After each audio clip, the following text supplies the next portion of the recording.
own health, your own family, những người thân của chúng and ta. those in your family.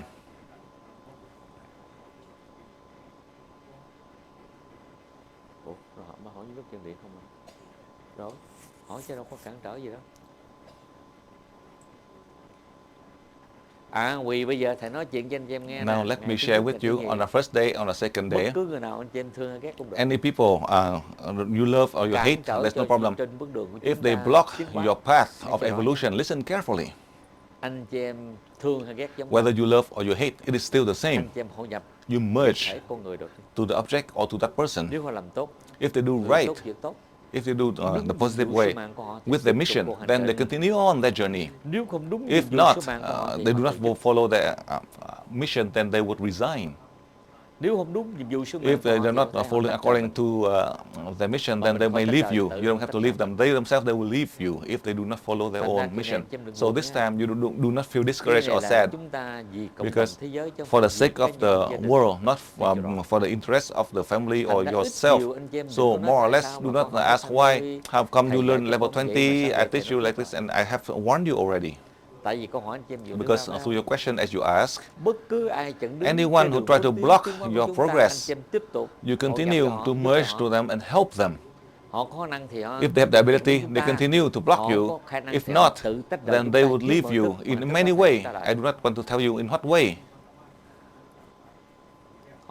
Họ tự động They họ tách rời chúng ta, themselves, chúng they ta will tách leave rời. you. You do not Chúng leave ta them. vẫn thương, vẫn You yêu họ, continue nhưng mà to tự love động them tách and rời. help them, but they Họ không themselves, được they cái leave khả you năng mà chúng ta because they thương don't have họ. the Nói vậy ability chị em hiểu to sao receive được? your Không love. hiểu ra anh chịu. That's all I can say to you, Chẳng lẽ whether thằng you can nói understand or cắn not. ra, coi kỳ quá. I cannot Thôi, say it khỏi nói. more plainly like this. Bởi vậy anh chị em biểu cài miệng Even thầy if cũng nói, you "Không tell có me, I gì would not be able to không review hiểu even này." more than this. For the Nói Vietnamese, hiểu you cho could trời, not không understand cho more, trời, but chuyện I know trời, you are very trời, clever. biết hết trơn rồi. I know Nói that you là nội mình understand. nói cái tư vụ mà When I talk about, thôi không nói. no, now I don't want to say it. Mấy người Việt Nam này The thứ nhất miền Vietnamese, Tây first á, of all, miền from Nam the thì West, nói lái là họ biết liền. and Rồi they đầu cái vụ know này đó. Còn mình chưa they're nói very lái, clever. họ biết Before I say it, they know my intention. Tiếp thu hay lắm. Uh, Vì bây giờ So, những câu hỏi anh chị em nêu through ra your question để as được you giải ask, đáp trả lời so I answer mục for đích you. The giúp cho anh purpose chị is em to help you minh triết. to have the wisdom. Minh triết để anh chị em The biết wisdom, tất so cả you mọi have sự full việc, understanding việc of sự everything. So hoàn cảnh depending on chúng this ta đóng góp, situation, chúng ta you are đừng able có to hận thù. contribute. Chúng Do not chúng show ta chỉ hatred, biết but thương you only show để love chúng ta giúp.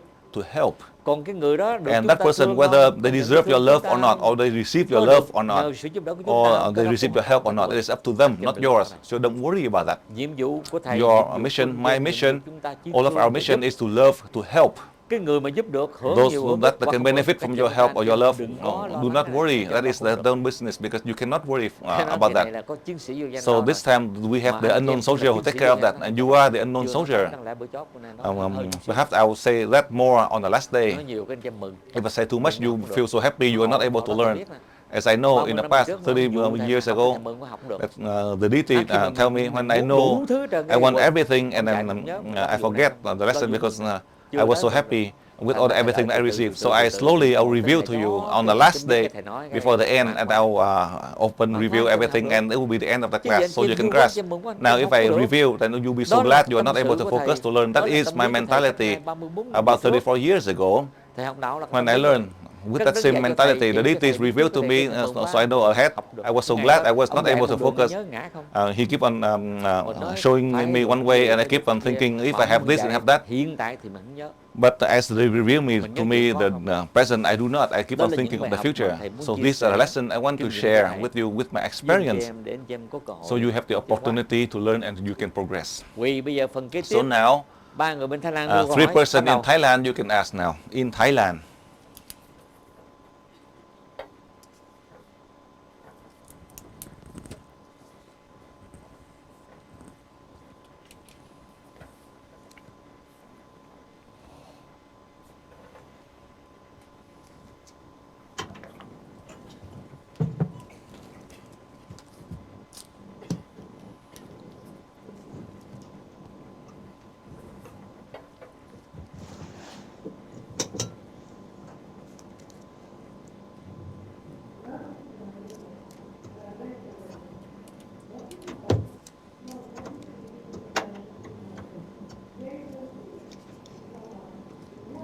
Để đưa những cuốn sách tiếng Anh. Good, good.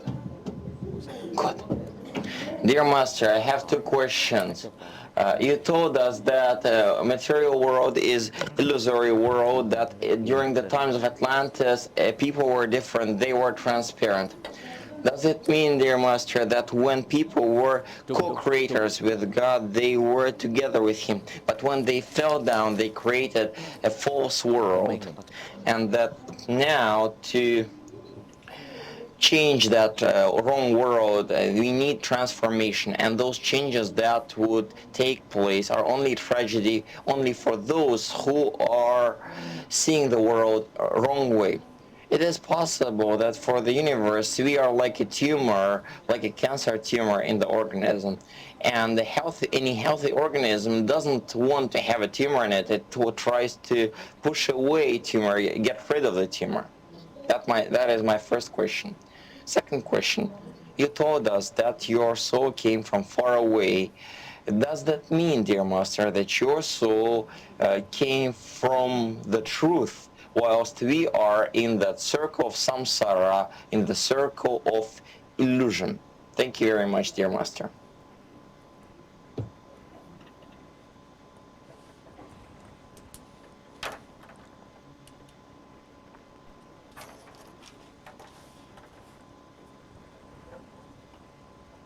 Dạ kính thưa thầy, người học viên này bên Thái Lan xin hỏi thầy hai vấn đề như sau. Như thầy cũng dạy cho chúng con, cái thế giới hữu hình này là một cái thế giới vật chất giả tạo. Trong cái thời kỳ xưa, cái thời Atlantis, thì con người đã đạt được một cái trình độ rất là cao, và có lẽ lúc đó cái thế giới của họ có tạo ra được ở một cái thế giới thiệt. Nếu nghĩ như vậy thì những người Atlantis có khả năng giống như gần như là đấng tạo hóa, thì bây giờ con người cũng có khả năng phù hợp với lại đấng thượng đế để tạo ra muôn loài vạn vật. Tuy nhiên ở cái giai đoạn đó trong quá khứ, vì loài người bị sa ngã, thành ra chúng con thay vì tạo ra được một cái thế giới chân thật thì chúng con lại tạo ra một cái thế giới giả tạo. Thì bây giờ muốn thay đổi điều cái điều này thì chúng con phải qua một cái sự biến thể, và chỉ có những người nào nhận xét được cái điều này thì mới có thể đi qua được cái trạng thái biến thể. Thì người học viên này cũng đặt một cái ví dụ giống như trong cơ thể của con người. Bây giờ với cái thế giới giả tạo thì mình cũng tượng trưng như là một cái bú ung thư. Thì trong cái cơ thể những cái bộ phận khỏe thì thường thường nó đẩy ra những cái chất xấu, thì trong trường hợp này là cái bú ung thư. Thì xin thầy có thể giúp cho bà hiểu thêm cái ý kiến trên cái điều này. Vấn đề thứ hai, thầy có dạy chúng con cái linh hồn của thầy là từ đằng xa đến đây, thì có phải chăng cái linh hồn của thầy đến từ chân lý, từ ánh sáng chân lý, và muôn loại vạn vật và linh hồn của chúng con vẫn còn nằm trong cái vòng lẫn quẩn, cái vòng luân hồi, và nhờ cái ánh sáng của thầy đến đây soi sáng, nhờ đó chúng con mới đạt được lại cái ánh sáng chân lý. Thì xin thầy giải thích cho chúng con hiểu thêm hai vấn đề này. Dạ xin hết thưa thầy. Vì bây giờ anh chị em hỏi trong vấn đề Now as you ask about the time of Atlantis, I want to share with you theo sự khảo cổ nghiên cứu của from the archaeology and research in the human world. Through million years from the time of human existence, there are so many civilizations. The first, the second, the fourth civilization. Perhaps the fourth one are from Atlantis. They have the highest ability to advance. But these four civilizations, they have the same power. With power struggle that caused problem in the human world. God understood this point. So God invited all of this to return back to the deities. To clear for the past hundreds of thousands of years, the human do not have that wisdom anymore. The human use very small percentage of the brain, according to scientists, researchers around the world. The humans right now, we can only use 6% of our brain. 94% is unused. We can only use 3 dimensions in the world, not others. Additionally, in the lower brain, we have the secondary brain, that is the reptilian and the mammal.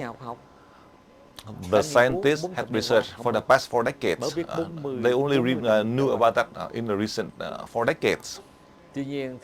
However, I learned in both aspects. The first, I learned from the deities. I do not know about the material or science. But when I taught the levels, as you have learned through with science, but then later on, perhaps in the books in medical science, they discuss about the subject later on. Perhaps it is from my students who share this knowledge, and then they know I do not base on the claim of the scientists to give the lecture. I do not base on the claim from the medical doctors to teach you. Because it is not the same, because whatever I teach you, it is totally new. I do not copy the information from others. Thầy dạy xong After I teach you, then the documents they send elsewhere. I do not know whether it is intentionally or it is coincidence, but from the past until now, through all the books, after I teach, perhaps 1 or 2 years later, the lecture that I share, they also publish in the book, either 80 or 90% similar. So these are the lecture I had presented 2 or 3 years ago. That is one of the strange signs that I have seen. For the past few days, I have mentioned to you the 4 civilizations that had appeared. The first on Earth, they have a lot of ability, but due to power struggle, they have problems. So this time, you and me, all of us, we have our soul, the soul from these 4 civilizations, the first civilization. They're not going anywhere because of their power struggle. Therefore, in January 2007, before the end of the level 19, as I was teaching in the city, I have mentioned to all of the students all over the world, for the last time, as the soul who come to me, a soul had never been on earth, unknown soul who have full understanding in order to help the deadlock in the 3-dimensional world, in the planet Earth as we live right here. That all of the soul from all of the 4 first civilizations who are here, they could not do anything. As I come here, I help and I contribute so that the souls of those who are still around on earth, so they have the chance to develop according to them, which is to help the human to have peace, prosperity, to have paradise on earth, to lead a life of happiness. The human can truly love humans. That is how I share with you. I only contribute, and then whatever the mission they carry out, just like in the previous seminars, after you reach a level, high level, first of all, you do not need to thank Master Dang. Secondly, you thank the deities in your religion, or you thank the religious founder in your religion. You thank your religion, and you thank your country and your people, but do not thank Master Dang. The mission of Master Dang is to teach you. The mission of Master Dang is to contribute in every situation, and then Master Dang will leave. It is so difficult for you to see Master Dang. It doesn't mean that Master Dang help you with the millions of students, and you are my disciple, and you have to follow me or everywhere, and I introduce you as my disciple. No. There's a number of my friends that are non-EV. When you follow me, I do not say that you are my student. I just say that you are my friend. There's no point in telling them that you are my student. To this stranger, I do not need to say that. I just say to them, you are my colleagues or my friend. That is my principle. So when you talk about the people in Atlantis, we are fortunate that after 4 civilizations, these 4 civilizations, they did not learn the lesson that you are learning now in the level 20, the level 16, from the level 16, and now 5 levels. The souls of these people, the 4 civilizations in the past, they did not learn this lesson because the deity did not teach them. How can they learn? Therefore, whatever I teach you is not in any books. You can search for any books, you cannot find, because there's nobody who can teach you like this. Nobody have the ability who can train a normal person like you, that you can practice. You close your eye, in 5 minutes later, your body can transform into energy, very light. You travel out to space easily. You have been and you continue to achieve this. It doesn't mean that I'm just saying it. In the past several years, for the first time when I taught you level 16, you still remember, I taught you for 10 days.